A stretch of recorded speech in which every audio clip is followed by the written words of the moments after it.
What if I told you that the future of India wasn't decided by kings and conquerors, but by a handful of revolutionary technologies? We're about to uncover the secret hardware that completely rewrote the subcontinent's destiny. Get ready, because the history we were all taught, it's missing the most important part. It's not just about the big names and the famous battles. No, it's about the tools, the tech that made it all happen. Now, take a good look at this question. It might seem like just another history prompt, right? Wrong. This is the kind of high-stakes question you'll find on major competitive exams. The ones where a single right answer can literally change your future.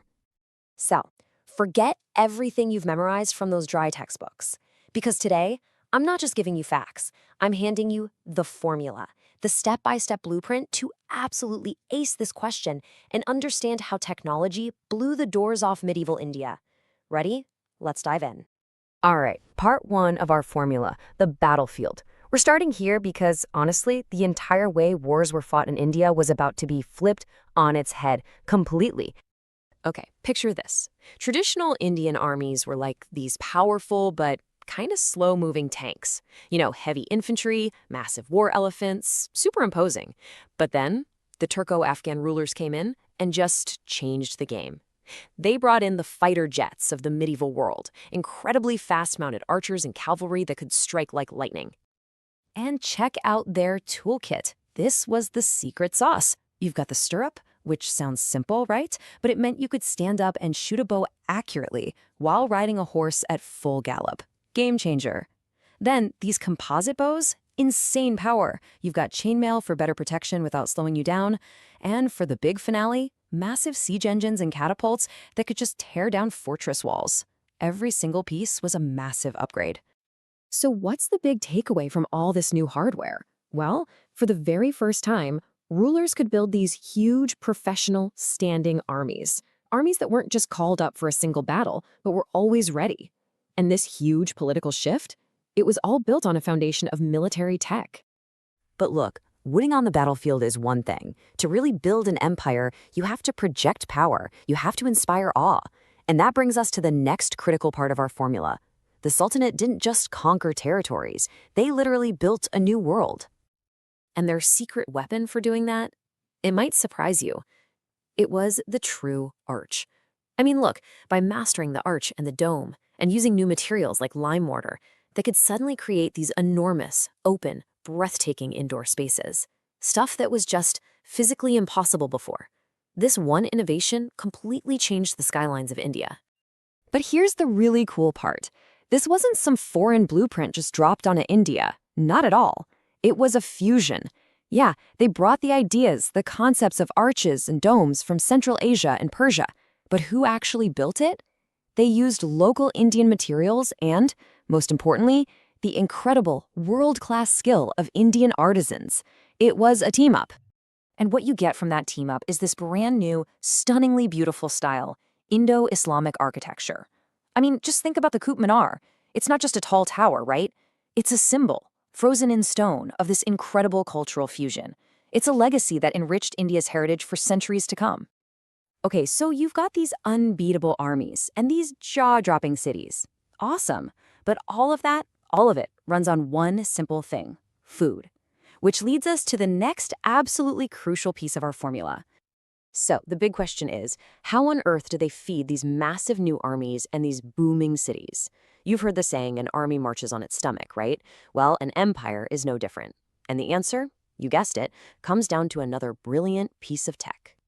Say hello to the Persian wheel, also known as the rahat. This thing was an absolute revolution for farming. It was basically a sophisticated system of gears and buckets that could lift water from deep down in a well continuously, all day long. What did that mean? It meant you could turn dry, useless land into super fertile farmland. And the ripple effect from this was massive. It was a full-on socioeconomic explosion. Think about it. Better irrigation leads to more food. More food can support bigger populations, which leads to the growth of massive cities like Delhi. And what do big cities do? They trade. It was a perfect domino effect. And it all started with this one clever machine.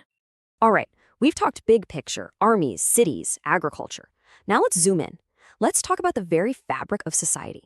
because the next couple of innovations didn't just build empires, they touched the lives of everyday people and absolutely supercharged the economy.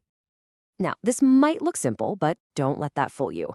The spinning wheel, the charka, was an economic engine. Seriously. Before the charka, spinning yarn was slow. Afterwards, a single person could produce so much more, so much faster. It turned textile making from a small-time craft into a massive powerhouse industry. And the impact wasn't just local, it was global. Suddenly, with this boom in production, especially from places like Gujarat and Bengal, Indian textiles became one of the most sought-after luxury goods on the planet. This drove a huge expansion of international trade, all thanks to the humble spinning wheel. Meanwhile, another piece of world-changing tech was arriving in India. I'm talking about paper. It was invented in China, made its way across the Islamic world, and finally, it landed in India during the Sultanate period. And this changed everything.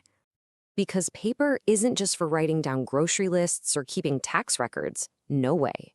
Cheaper, more available paper meant that knowledge itself could be recorded, copied, and shared on a scale that was unimaginable before. It led to an explosion of books, libraries, schools, basically a full-blown intellectual revolution. Okay, so let's pull all these threads together. We've gone through the whole formula, from the battlefield to the cities to the farms and the workshops. So what's the real, lasting legacy of all this tech? Well, here's the bottom line. The technology of the Sultanate period didn't just tweak India a little bit, it forged a completely new version of it. An India that was more urban, thanks to that clever irrigation tech, an India that was more militarized, thanks to all that new hardware, and an India that was more connected to the rest of the world than ever before, through both trade and ideas. Which brings us to one last big question for you to think about. When you look at all this, was this just a technological conquest, or was it something much deeper? A complex, dynamic, cultural fusion, where brand new ideas collided with ancient traditions to create something the world had never seen before. So what do you think? Was it conquest or fusion? I really want to know. Drop your thoughts in the comments below. And hey, if this whole explainer just blew your mind a little, do me a favor and smash that subscribe button. We've got more jaw-dropping insights coming your way every single week. You're not going to want to miss it.